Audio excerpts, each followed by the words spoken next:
Mbote na bino nyoso balandi ya émission Tosolola na peuple.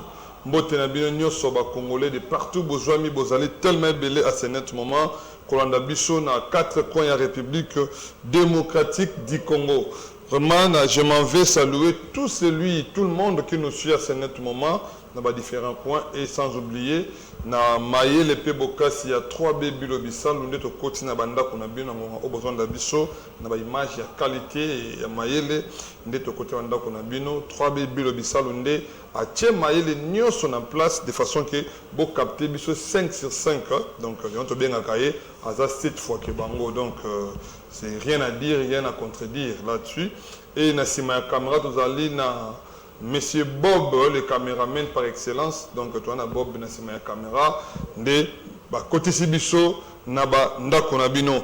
Vraiment merci beaucoup et sengo ezali koyeba ete bozali ebele, toye lisusu comme le rendez-vous a été donné, tozali na motomoko tokende ko découvrir azali chercheur, puis azali historien. Tokende ko lukaye, to bundi ko lukati to zwa kiye. Si manabiso kozwaye totangela kibino azali nani tobaki azali moto a publié l'article moi ebele kasi na article a publié ki toyo komona moko ya article simbaki attention na biso donc c'est ça attention na biso il s'agissait de l'article Simon Kimbangu l'histoire d'un héros national oublié abi Simon Kimbangu azali héros national oublié plus que même Lumumba et tout ça c'est ce qu'il a dit. Attention à l'auteur de cet article, il s'appelle Monsieur Bembo Di Luciela Faria. Il est chef des travaux au département des sciences historiques de l'Université pédagogique nationale IPEN en sigle.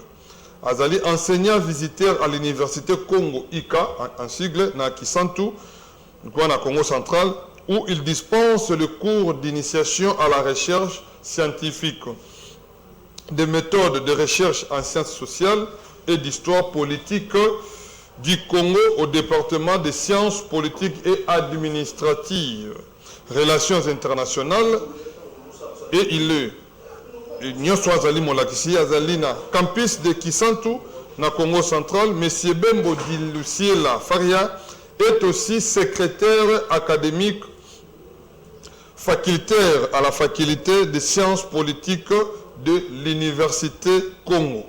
Il est par ailleurs membre du comité scientifique des revues internationales Intelligence stratégique, les revues qu'on a montrées ce jour-là, de la maison d'édition de l'Institut de recherche géopolitique et d'études stratégiques. Monsieur Bembo Azali, membre influent de la structure Intelligence en Action pour FACI. Donc ici je répète, il est membre influent de la structure Intelligence en Action pour FACI, IAF en sigle. Monsieur Bembo Di Luciela Faria est un chercheur assidu. Quand on parle d'un chercheur assidu, c'est-à-dire Moutoua mais Pessaming la recherche, et lui, la recherche c'est sa vie. Il est chercheur assidu qui a son actif, hormis ses articles, 3 d'autres articles scientifiques de haute facture, dont voici les intitulés. Il a publié déjà Responsabilité de leadership politique congolais dans la crise de 1960 à 1965. Une leçon pour l'avenir de la République démocratique du Congo. Perception de l'enseignement. L'histoire par les élèves de la classe terminale du niveau secondaire, selon une enquête effectuée en 2014. C'est l'article a publié déjà. Article Moussoussou Congo central sur les traces d'Nzalandu pour son unité et son développement.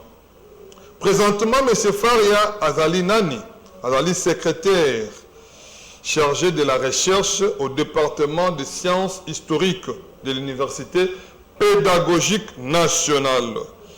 Nde Motoyo Totikolube Labino Yewana. Vous allez comprendre que Azana CV va bien kakirsi sumoko vimba mais nous sommes étalés bisoté. Ce qui nous intéresse beaucoup plus c'est ali o ezakati naye Est-ce que Makambo va lobby c'est ce qu'il est? Est-ce qu'ils ont la capacité à défendre aux alliés à un article, un article, selon Bisso, Simon Kimbangu, l'histoire d'un héros national oublié. Monsieur Faria Mbote. Mbote na yo ndeko journaliste. Boni santé, ça va? Nangolo Nkolo Kimezali.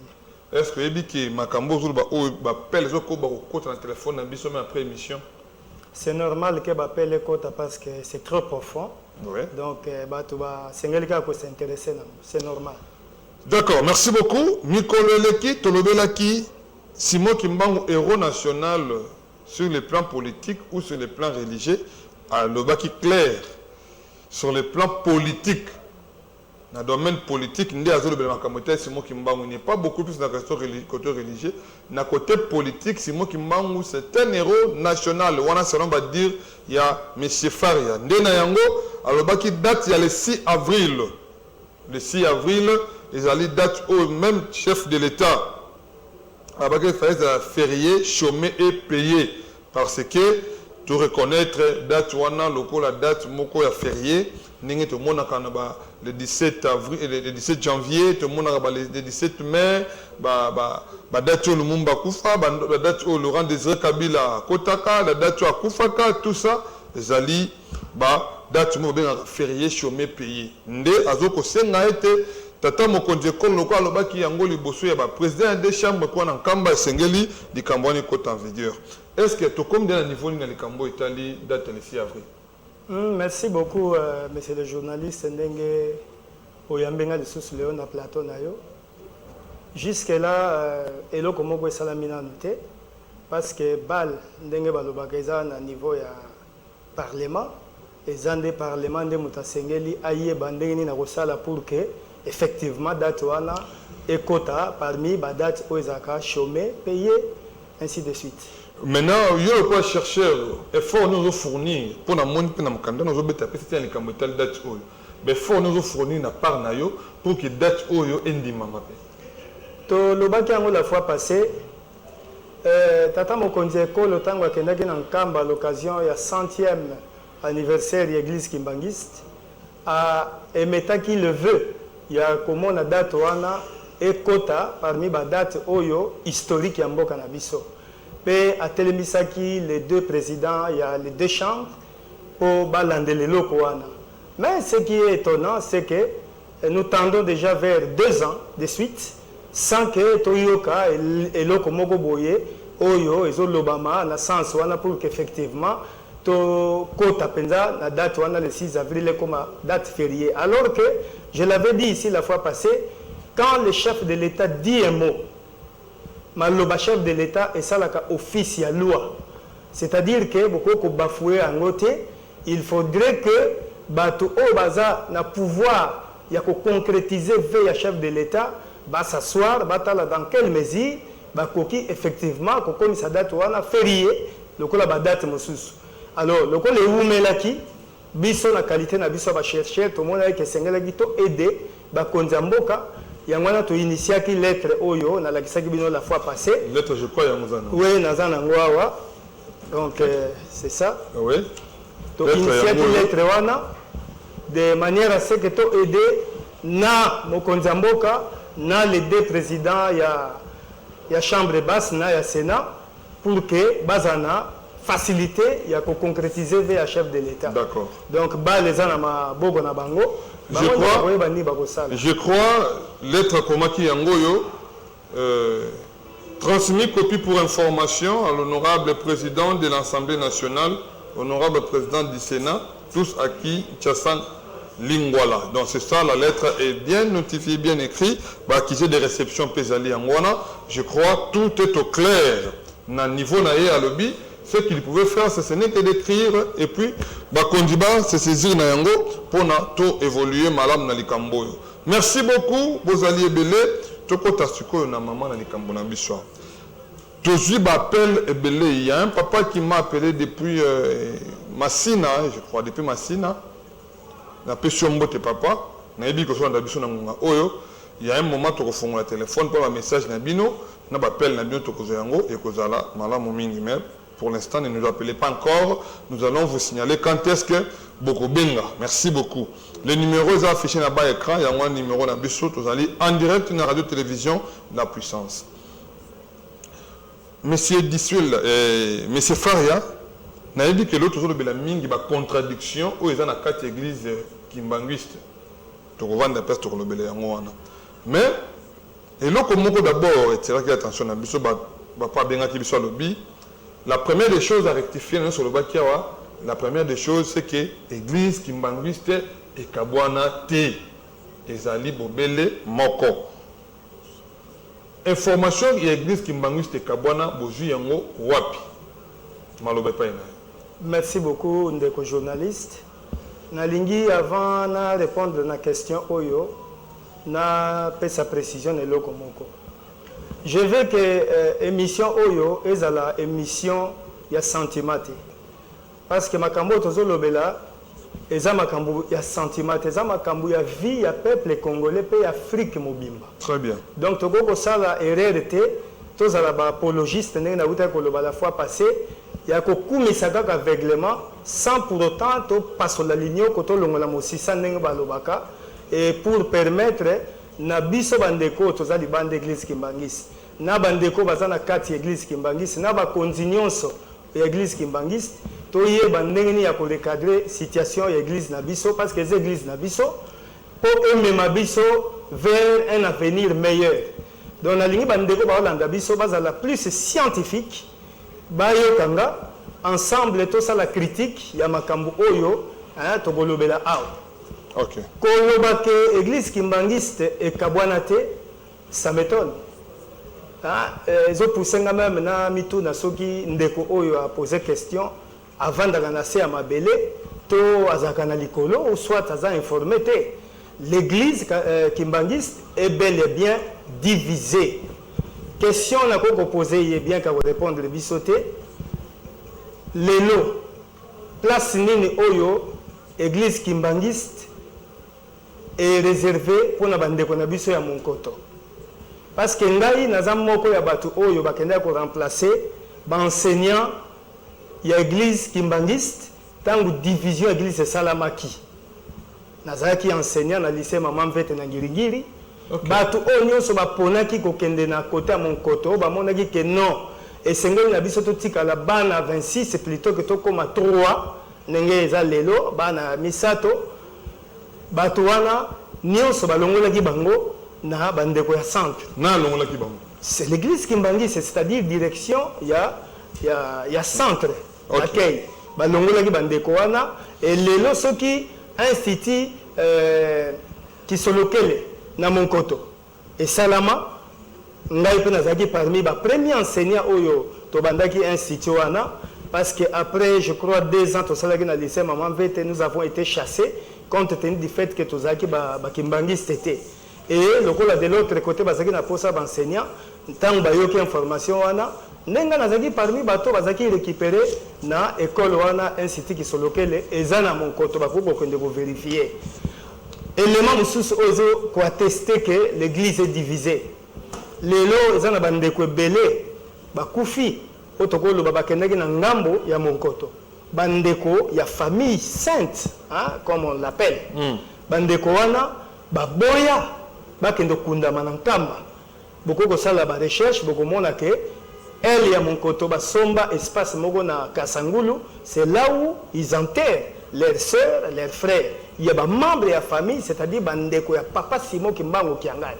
Dire que l'église est divisée, bon, aza libre à Kolobango, ayem taye beloko na zoloba.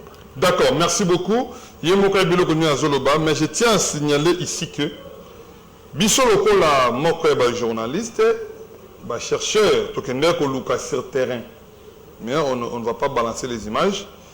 On a croisé certaines mamans et certains papas qui prient à l'église Kimbanguiste.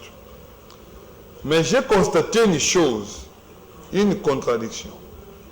Il y a une maman qui nous parlera et qui nous dira que non, l'église Kimbanguiste est Kabwana. Ce n'est pas une raison, il n'y a pas le roi Kimbanguiste. Kabwana dit, ce Kabwana, tout le monde a Monkoto et Utawapi, puis à centre Utawapi. C'est là dire il y a maman dans lobby, il y a centre bakendaka tina kamba, mais mon koto bakendaka kamba te. Deuxièmement lobby basomba terrain moko na Kasangu ndenge de koto bango awasika. Basomba terrain na Kasangu bango ezaka ba kundaka bango na kamba. Mais depuis wana ya mon koto bakendaka susu kamba te, bakoma ko suka na Kasangu parce que bakundaka bango na terrain basombela bango. Ya mibale ya notre papa il y a le binabiso église kimbangiste et kabwanate. Au-delà ya papa benga biso un téléphone un autre papa on a croisé ici. Le binabiso église kimbangiste et kabwanate c'est parce que poto le bak église kimbangiste et kabwana et sengeli bazwa deuxième personnalité juridique va pesa bango mais jusque là l'église kimbangiste fonctionne na personnalité juridique moko reconnue dans l'état. Maintenant, sur base de quoi l'église de Kabwana. Pourquoi Bakabwana physiquement ou spirituellement? Oui, Nenge a évoqué la personnalité juridique. Au lieu de Mboka Nabiso, na aux exemples en Mboka Nabiso. Oui. Tango ba rébellion et Salamaki et belé, oh ya ba ndeko Jean-Pierre Bemba, ba Niamouissi, ainsi de suite. On a parlé de la balkanisation des faits. Ok? C'est-à-dire que officiellement, balkanisation et salami penzate dans ce sens que ba pays n'engé ba occidentaux, topé ba pays puissants, ba kanaka et salama. C'est-à-dire ba kabola yango ba créer penza ba république indépendante et salama quitté mais la RD Congo avait été déjà balkanisée, ba bengango balkanisation des faits. Okay. L'élo église kimbangiste est des faits divisés. Bien que, juridiquement parlant, il n'y a pas encore de documents qui autorisent cette séparation. Mais, ça divisé. Ce qui n'a tout de Kowana, à Kokoyo Bisangai, c'était en quelle année au papa Simon Kimbango Kiangani. Na bandeko na ye, papa Zako, bandeko nyos, bakutana na bandeko na bango centre, ba vanda ba solo la ba li ensemble, na ganti oyo gake leki ba mvule belé bakutana raté. Donc, pour qu'il y ait division, il faut seulement qu'il y ait un document que l'État juridique, oui, que l'État donne aux gens de Mokoto. Non, pas exemple la conception. Mais au moment où nous parlons, l'Église est divisée. Et puis sur le plan, il y a l'idéologie. Sur le plan, il y a, comment je peux dire, il y a fondement. Il y a un fonctionnement même Église. Il y a une différence. Dans le centre, on reconnaît que Papa Simon Kimbango Kiangani, c'est à lui qu'on doit, n'est-ce pas, donner tous les honneurs possibles. Okay. Alors que Bana Mususo Batikali, et là, on a la base, il y a division. Bana Mususo Batikali, beaucoup fouka la bangote, parce que ça va doctrine la bango. Tout ça contre ngote, beaucoup fouka la bangote. À partir de là, Mususo va se faire la guité, de Benda Naki Bakendeke pas Mususo, Kolanda Bandeko, Mususo Bango, Bamona que non, léser bango. Baza banzambe ndenge bango babenga na bango donc bakoko lingate que un groupe za la léser yango moni batumso bakendeki na elle ya mon compte. D'accord. Merci beaucoup. Je crois na point on est à division toujours kende très bien et l'éclairage est déjà placé. Je pense que tout se comprendre. Mais si vous n'êtes pas d'accord de tout ce qu'il dit dans le baki yango makambo azo le ba ezate que oya le binde tikali bongo non. Lui il a mené ses recherches à jubel les mosques na kazwa. Je peux mener ma recherche, il y a quelques perceptions d'éléments. Si on a un débat contradictoire, on a envoyé les éléments, vous nous appelez, nous allons descendre ici à Bozali, nous allons Bozali, tous les éléments possibles, autre que contre moi, parce que Simon Kimbango, c'est quelqu'un à ne pas jouer avec. C'est quelqu'un à qui nous devons vraiment suffisamment de respect dans Mboka Nabiso et nous lui devons suffisamment de respect par rapport à tout ce qu'il a fait dans notre pays. Et c'est nous tout reconnaître. Donc là, on a vraiment un profond respect à ces messieurs. Papa Simon Kimbangu, le Fomo Simon Kimbangu, dont on a respect. On ne peut jamais s'amuser, on ne peut jamais abuser à son nom. Et vous allez malamouter, ça ne sera pas une bénédiction pour nous. Là, je tiens à signaler que tous allez avoir, pas pour plaisanter, mais toujours le Makambo est nabosizo est sérieux. Merci beaucoup. Vous avez une question, Tindela Bisso Yango, Tokotanga Yango. Et vous avez malamoumingi. Cette faria, je te salue, c'est ton étudiant Beldi Niati. il est super intelligent, c'est vieux. Merci beaucoup. On a un commentaire naïe. Tidiane Ayomoko Beldi, Nia Tiazolanda Pession Bote. Merci beaucoup Tidiane Beldi. On peut pas monter une Pession Bote. Je crois que vous écoutez aux Amaram. Merci beaucoup. Envoyez vos messages. Nous sommes là en direct pour répondre à vos questions. Merci. Aujourd'hui, Papa Faria, nous avons fait ce temps. D'abord, avant de passer au temps, est-ce que l'église catholique et l'église kimbanguiste aujourd'hui, il y a des contradictions au sein de l'église kimbanguiste? Merci beaucoup pour la question, Wana, mais avant de répondre... Pour la page 18, il y a l'article commis contradiction et contestation. Est-ce qu'il y a des contradictions dans l'église catholique kimbanguiste d'abord? Je disais merci. Na pesi Beldini ya Timbo Teminge Segazali. Na mona ekala nzamba zolokumu ndenge tokutani à travers l'émission.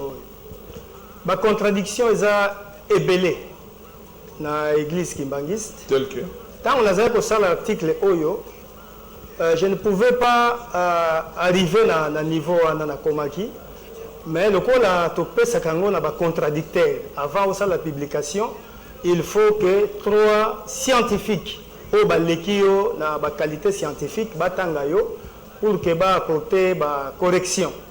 Alors c'est parmi les trois contradicteurs, 2 au moins tango ba komaki na niveau to komaki wana ba ebisinga que non. Le gros bandaki déjà sa contradiction moko, il faut relever yango pour que o embellir texte. Sinon ça ne va pas passer comme article scientifique. C'est comme cela que tu réserves qui espace wana intitulé contradiction et contestation. Pourquoi contradiction et contestation? C'est parce que la contradiction mingo et salami l'église kimbangiste et même qui la contestation. Ok? D'accord. La fois passée, on a relevé qui va donner mon amoni au meka peut attaquer nga mingi sur le corps il y a Simon Kimbangu. Non, on a attaqué. Tu as mituna na ngai. Quand tu as mituna, on a attaqué au thème. Voilà. On a mituna, on a répondre nga. Tu peux t'appeler ni kambako parce qu'il y a encore des choses à dire dans quelqu'un. Exactement. Donc on a appelé ça qui ma précision sur le corps. Il y a le prophète Simon Kimbangu. Mais en dehors de ça, on a remarqué que dans l'étude Nangai, j'ai relevé également le fait que le prophète Simon Kimbangu n'a pas eu d'enfant. Azaki n'a pas naté et l'okowana est botaka makelele mingi. Alors bandeko ba olanda biso na osenga bango bazala vraiment posé si j'ai tort babenga ba ebisanga que j'ai tort mais moi j'ai fait une étude vraiment scientifique, analytique pour que nous découvrir vérité. Je l'ai dit la fois passée, science et ça na soubassement moko kaka découverte il y a vérité. OK. Sans cela, science est en na mokote. Alors, na sala un peu démonstration ya kolakisake Simon Kimbangu n'a pas eu d'enfant. Soko tangi ba grand écrivain parce que ba to ba komi mingi c'est. Donc Simon Kimbangu a botaté. Je l'ai dit, je vais me justifier. A botaté. A botaté. D'accord, là c'est noté. C'est le débat. OK? C'est-à-dire toi que malembi. Ah on le dit Simon Kimbangu a botaté. Je crois qu'on a tiré le temps. Oh bah pour dire Simon Kimbangu a botaté. Mais avant qu'il y ait un côté Simon Kimbangu, il y a banato pour te voir d'après moi mille personnes. Tous un moment qui est Simon. Na émission l'équipe, on va dire comment les gens na camp bezai Simon Kimbangu. Bah tout n'est pas question. Est-ce que aux auteurs comme en Kamba, il y a Liboso, il y a mis balé, est-ce que au Senga pour mon accord, mon accord, il y a mis balé, il y a mis ça tout. Est-ce que de son vivant, vous avez connu Simon Kimbangu pour détecter que le corps est a été? Parce qu'il y a un message de l'église qui nous a dit le corps qui est en Kamba, c'est le vrai corps de Simon Kimbangu. Parce que akufa lisu moko ya ezaka ko formati lelo na kati ya cercueil na yon. OK, merci. Autour de 3 questions oui. À la fois. Na kenda Kamba 2 fois. OK. Là déjà Kamba déjà kenda c'est bon. 2 fois na kenda Kamba. Et puis deuxième tour na Kamba nazwaki grâce ya kokota penda na mausolée parce que ezaka un dimanche ezaki na ba expatrié moko indien bayaki bayoka sango ya Simon Kimbangu bakomaki tina Nkamba bazaki 7 bazaki accompagné na maman moko na chauffeur na bango. Alors papa Simon Kimbangu Kiangani ayebisi ngai abi o profiter boko tapo nazaki na étudiant na ngambo nazaki ko encadrer na IPN 6 comme Koko aza na Kinshasa wa soka zolanda ngambo te sika zali. Alors tokoti na bamindele wana nga nazwa vraiment chance wana ya kokota ti na cercueil. Je le confirme. Très bien. Nazwa front na nga oyo na tia na cercueil na ko détailler pour que les gens comprennent qu'effectivement na kota na kati ya mausolée. Porte nango ezali ndenge totali boye. Au côté tozwi droite to tourner na kati ya mausolée ezali susu na espace mususu eza en cuivre soki naza na mémoire na malamu. Bo tourner yango ti na liboso nango moi porte moka mokeza wana eza na moi escalier et puis na likolo ya escalier esika cercueil ezali eza na tapis moko ya pembe eza ya musuni makasi bato nyonso bayaka wana bayaka kofukama et puis osali prière na yo durant 1 ou 2 minutes okei obimi na droite. Donc porte ba côté là ba bimela raté. Au côté na droite obimeli na gauche. D'accord. OK, donc na kota nazwa chance wana ya kozwa front nanga na tia na cercueil wana. J'ai fait je crois à peu près 3 minutes ya prière. Papa Mbenza zaki na kwa azozela biso parce que faut oleka moko moko. Papa Mbenza za conseiller spécial et chef spirituel na kota yenda oriental. Yenda oriental. Papa Mbenza. Alors to koti to bimiti to ye libanda. Bon, tant que tu bimi libanda ba yebisi biso, il faut to fuka mape na ba mausolée mususu sauf na mausolée ya papa Diangenda. Là c'est interdit, ya ko fuka makuna pour na ko la prière. En tout cas, je ne sais pas, j'ai pas voulu poser trop de questions na likambo wana. Donc na okay. Koma kuna. Bon, koloba likambo ya koro wana na uta koloba la fois passée, maïninga na gapamba te. Moi, j'ai fait des recherches. Tant on a eu qui les Cambodgiens bimanabino, je dois quand même investiguer pour que naïeba la vraie vérité cachée l'information Et il y a un que tant on a quitté Congo central, le Ghana est habitué déjà à Kuna, na Kenya kokutana na un certain nombre de prêtres.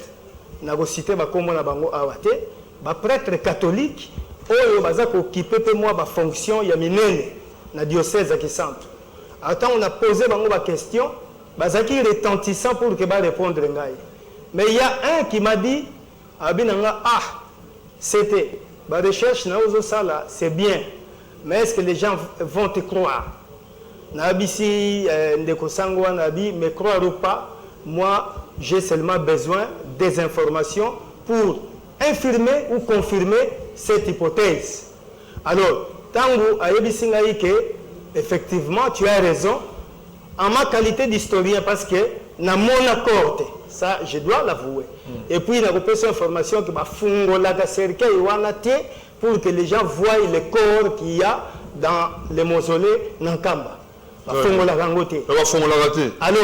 dans notre information, je liste nous avons aussi besoin de toi pour bien faire la raccord. Où est-ce que vous avez dit que liste alors, prudent que j'étais, je n'ai pas voulu utiliser l'affirmatif. Ce que Tanguy na travail na sali, na lobby bien que ce corps se trouverait. C'est-à-dire c'est au conditionnel. Conditionnel, très bien. Donc on a confirmé que ce corps se trouve parce que nous avons un matériel tout ça examen ADN pour que nous confirmer qu'effectivement il y a un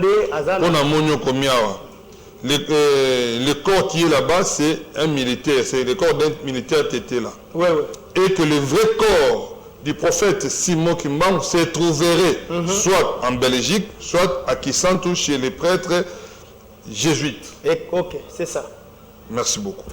Je crois que vous allez besoin d'ambition de évoluer lentement et sérieusement. Continuez à envoyer vos questions.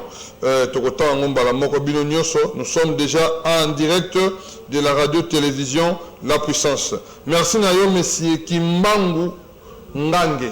Monsieur Kimbangu Ngange nous suit depuis quelque part. Nous entendons aussi votre intervention. Nous fera énormément du bien. Je crois, c'est moi qui Kimbangu, mais lui il s'appelle Kimbangu Ngange. Tokoeba. qu'est-ce qui va aussi nous apporter na émission na bisomé na passion beauté. Maintenant, tu as na pas qui m'a comme contradiction. Voilà. Obi Simon Kimbangu a botaté. Ceux qui a botaté, qui était maman Mouille? N'est-ce pas la femme de Simon Kimbangu? Nazala qui choqué tant on a appris que prophète Simon Kimbangu a botaté. Parce que si tu as là, bisonne sotoyebi que prophète azaki na bana misato. Misato, oui. Mais tant on a que ça là d'investigation nanga, na eko comprendre que papa qui soloké le papa Dialunga nana papa Diangenda bazaki mpena ndeko mwasi. On le cite pas trop souvent. Donc babotamaki 4 ndeko mwasi wana komona ye Marie Nkitudia. Marie Nkitudia. Voilà. Alors wana za 4e membre ya libota ya ba papa bango misato. Alors ba contradiction donc au-delà ya papa Dialungana, au-delà ya papa qui solokele papa Diangenda, ils appellent na maman mwasi ba botamaki Marie Nkitudia. Effectivement. Merci beaucoup. Donc babotamaki 4. Alors na luka kolanda pourquoi balobelaka mingi makambo ya mama wana te. Mama wana d'après l'information nazwaki babitango babotamaki le même jour d'abord babotamaki na déformation moko morphologique. Donc azaki lokola démon minu libanda donc forme ya malamu te. Et puis le même jour à Kolaki, à Komaki na âge à moi na 6 ans. Le même jour. Le même jour. Et puis le même jour à Lobaka moi à Maloba et le même jour à Koufaka. Ok. Une information oyo na Lukaki. Donc à Botami le même jour à Botami. À Koli à commune à 6 ans ma commune à taille à moi na 6 ans. Il y a moi na 6 ans. Ah, oui. Et puis à Lobi moi à Maloba. Bon, na meka ko sala ba investigation pour que na yeba message ni akwa kotika. À travers Maloba naye, mais jusqu'à ce jour, nous avons la précision de Maloba. Merci beaucoup. Bon, à part ça, naye ko lukanaye bapenza, ce qui est qui a solo que Marine Kitudia azaki penza sœur ya ba papa Diangenda. Naye ko ça investigation ba bisinga oh mais c'est vrai parce que ce que na Congo central la Kimbala précisément au Katsimba ya Nzali ici, ils ont la cité moko ya Kintano mais ba ils ont débaptisé Kimbala. Il y a une école Institut Nkitudia. Et ça juste peu l'avenir Diangenda.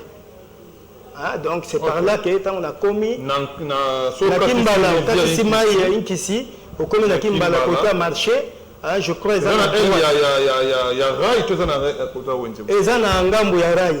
Voilà. Et ça côté rail. Donc Institut Nkitudia. C'est par là que j'avais confirmé que cette information était vraie. Alors, nalingi to ça ba analyse moko profonde. Pour tout le monde a une contradiction où ils ont testé que bana wana baza bana Simon Kimbangu te. Merci. Na kopé sa date moko date à liboso na zopé ça date il y a le 4 juillet 1915. Le 4 juillet 1915 ce qui otangi parce que nous avons très documenté pas nanga nanda nous avons ba livre mingi ba professeurs américains français européens africains ba comment sur Simon Kimbangu. Vous verrez que cette date revient pour tous ces chercheurs là. Donc date wana eza date oyo papa Simon Kimbangu azwaka baptême na ye. Et l'histoire nous dit c'est le même jour, c'est-à-dire le 4 juillet 1915, et zappé date oyo asalaka mariage na ye na maman Mouil. OK? Wana date wana il y a le 4 juillet 1915. Maintenant la question que moi je me suis posée en tant que chercheur. Comment papa Simon Kimbangu abalani na maman Mouil le 4 juillet 1915? Comment bakoki déjà kozala na mwana ya liboso selon l'histoire Kombo papa qui soloké le Lukelo a botami le 12 février 1914. Papa qui soloké. Papa qui soloké a botami le 12 juillet février pardon 1914. Et ce que un article nangai ogomona na mituna ki question moko vraiment indispensable.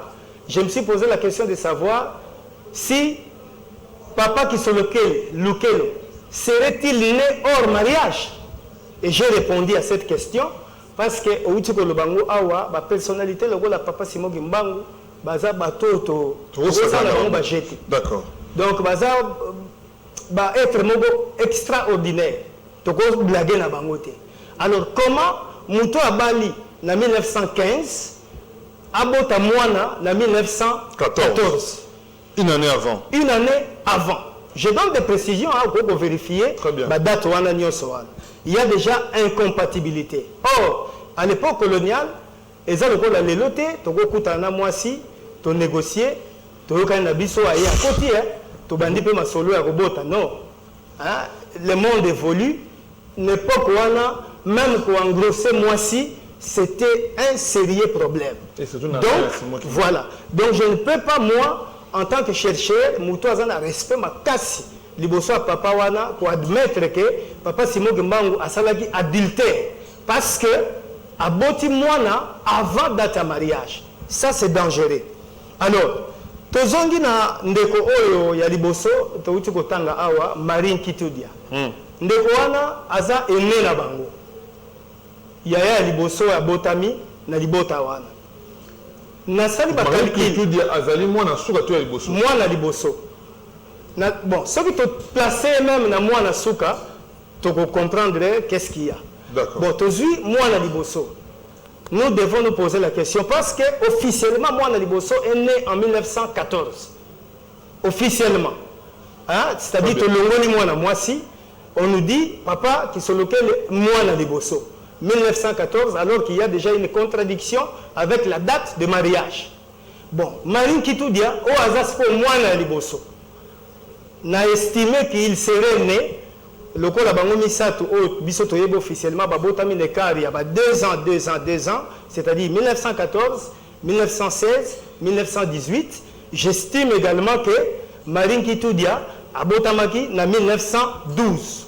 Alors, si cela est le cas, comment Marine Kitudia pouvait-elle être l'enfant biologique de Simon Kimbangu ou un célibataire à Balagina noté? C'est la question que je me suis posée. Très bien. Donc, on a déjà qu'il y a une contradiction par rapport à la date de mariage. Bandeko bazolanda biso ba contredire ngai na ba date o nazo pesa o. Premier élément. Toke na contradiction mususu. Wana kuteza ba contradiction moko na golo beza récente hein. Oyebi que l'église kimbangiste. Je ne suis pas contre. Moi je fais le travail d'un chercheur, je ne peux que éclairer ba ndeko ba botanga document oyo pour que ba yeba vérité. Ngai naza na polémique na muto moko te tant mususu naza ko attaquer l'église. Non. J'ai fait le travail d'un chercheur. Tozui contradiction mususu. Tant que banabiso papa Simon Kimbangu ye wanande papa Simon Kimbangu kiangani ye wanande papa Simon Kimbangu le prophète. Balobi c'est pas Simon Kimbangu oyazali. Tant fumu Kimbangu akufi c'est le jour où papa Simon Kimbangu yo d'abord c'est-à-dire azali incarnation ya fumu Kimbangu. Heureusement que au prononcer momoko et intéressant makasi on peut être l'incarnation. Nous avons une incarnation de parents na biso, ok, mais nous avons une réincarnation de parents na biso. Ce sont deux mots différents. Alors, tant que nous avons une réincarnation, au comment on a étudié dans la Bible, na petite précision. D'abord, l'isolo a botamaka le même jour que mouraient les prophètes. C'est faux, ok? Comment ça? Parce que information on a dit justement tant l'église kimbangiste Kabwani, moi j'étais attentif dans Holanda, surtout RTK, notamment Ndeko Babengi Nkufubaka. Ce monsieur-là nous a révélé beaucoup de vérités cachées. Ndeko Nkufubaka a révélé que vivant, il nous a révélé beaucoup de vérités. Prophète Simon Kimbangu a coufi le 12 octobre 1951. Ça, c'est la date de sa mort. La mort de Simon Kimbangu. La mort de Simon Kimbangu, le 12 octobre 1951. Alors que papa Simon Kimbangu Kiangani, ok, na la parenthèse, quand on a fait la recherche, je suis même tombé sur un membre de sa famille, Azan Anjili. Oyo, na solagi na ina mona ki boté na solagi na téléphone, il y a un vieux qui m'avait introduit pour que nous ayons information il y a membre, il y a famille. Celui-là m'a dit les vrais noms. Il y a famille, il y a prophète. Il y a donc ndeko ya papa Simon Kimba.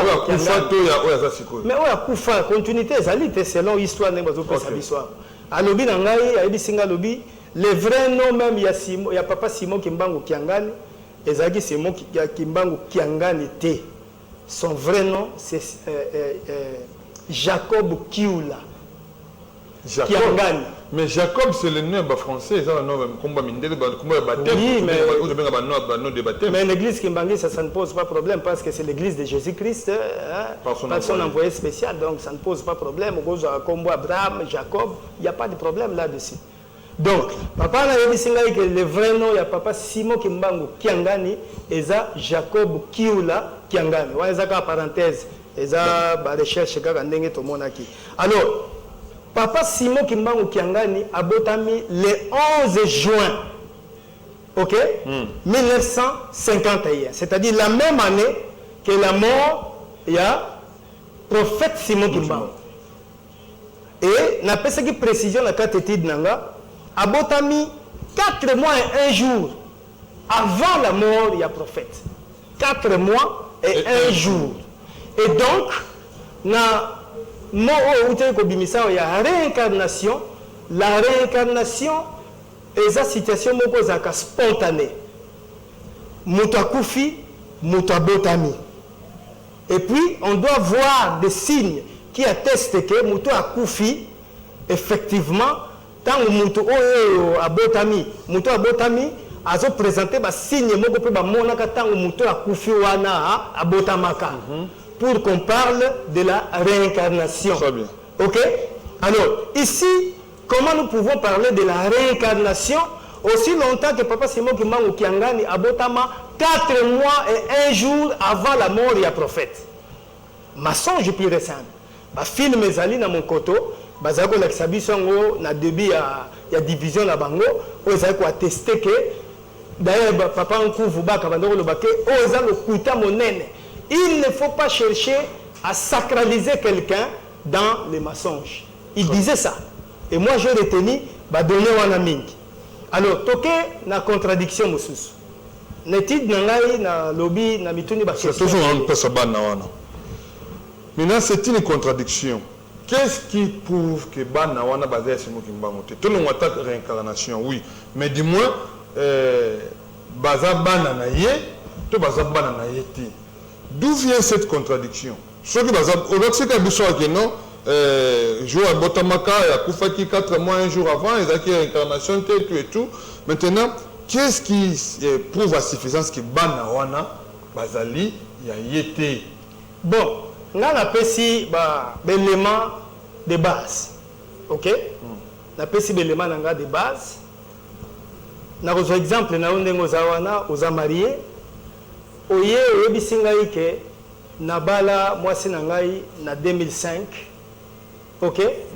Alors que vous présentez biso votre premier fils soi-disant bobota na ye na mwasi wana oyo utobala na 2005 soki 2006 obota ye quelques années avant.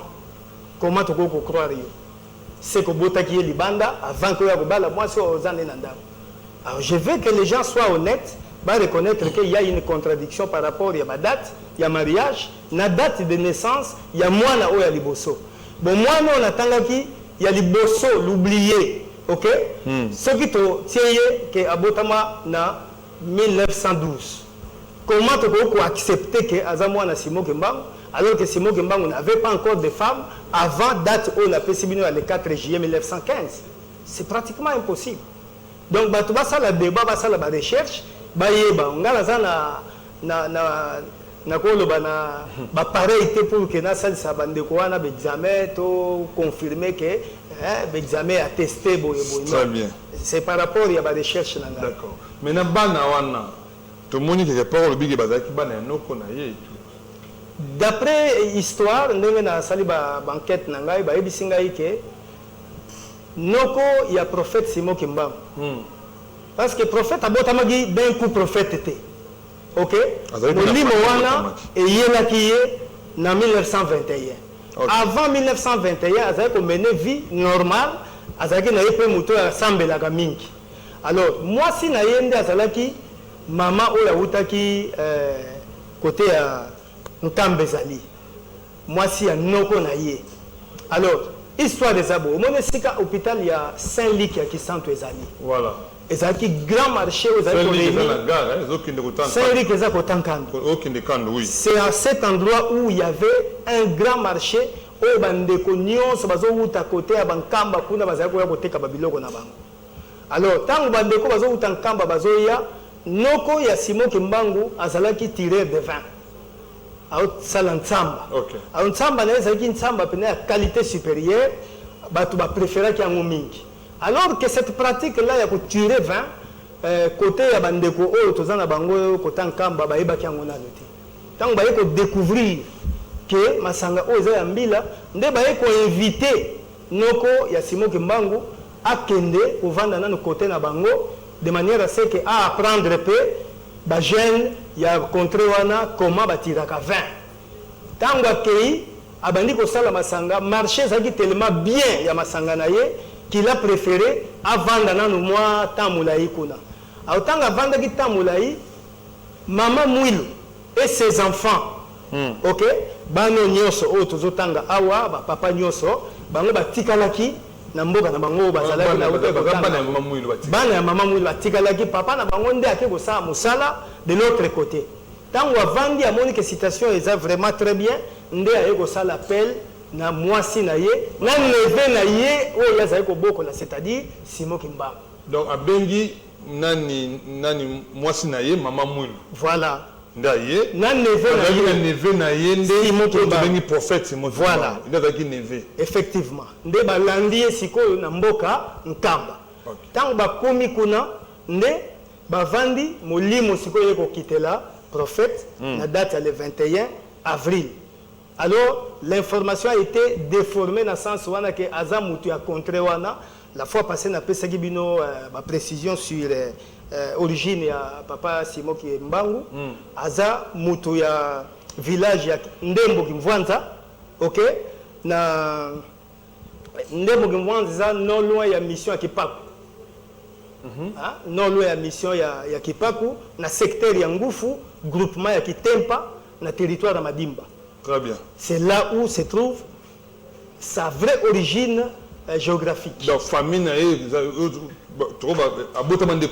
voilà. D'accord, oui. Donc, papa, il y a Simon Kimbangu, pardon, noko il y a Simon Kimbangu, yenda zaki muntando, mamanda zaki mosingombe. Vous comprenez? Donc, il y a la récupération de salamaki. Alors, tango, avant de kuna, molimo kiteliye, ça une récupération en situation parce que base des acquis déjà kuna, ba malade nyonso bazako kende kuna, ainsi de suite, nandenge etikala loko la siège officiel international l'église kimbangiste. Merci beaucoup. Alors, ba contradiction mususu. Oui. Oh, sengana relever ba contradiction. Comment on peut comprendre? OK? Papa Diangienda, oyebi ke ba ko bengen Nzambe. Même papa Simon Kimbangu Kiangani aza Nzambe ngata ngona kiteki nkamba na yoki mama moko azoloba mkolongo mvule yindaki sengelaki akende kotala babilanga moko na kanti ya loso bandeko balobi satana za mabe azobundisa Nzambe akosuka Nzambe na biso. Et puis soko landi be mission okomona que les gens vraiment le confirment. Tu vas bien ka Simon Kimbangu prophète akufa ki yindi Saint-Esprit. Non, yo peut-être bien le Saint-Esprit est en Kaba. Donc, comment oui, mais il y a une contradiction terrible. Dans le Saint-Esprit semble en Kaba. Effectivement, donc les papa Simon Kimbangu Kiangani yewanande Saint-Esprit d'après Badir Nabango. Alors, je me suis posé la question de savoir le prophète Simon Kimbangu lui-même de son vivant, il a reconnu être le Mvulusi de la race noire. Mvulusi veut dire sauvé. Oh, la fois passée, tu as dit Deutéronome 8:32. Hein? Oh, ils ont que quand on zamba keli mokili. Merci, tu as un déco na téléphone. Oui, allons de combo te benga combo nani. Allô. Oui, mbote ndeko bengi biso api combo nani. Nazar na mitendi comme na papa Makela.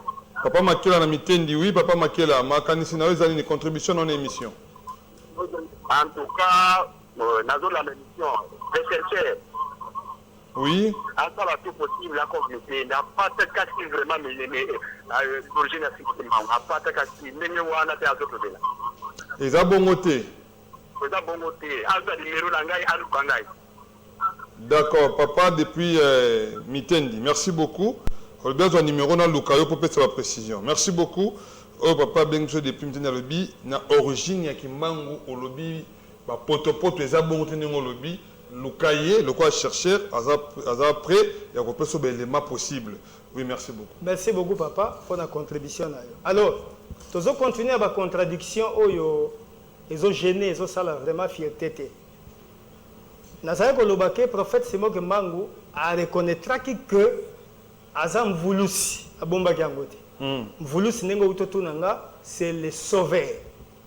La question que je me suis posée, c'est celle de savoir comment Papa Simon Kimbangu, ou alors que Aza Voulous, c'est-à-dire sauveur.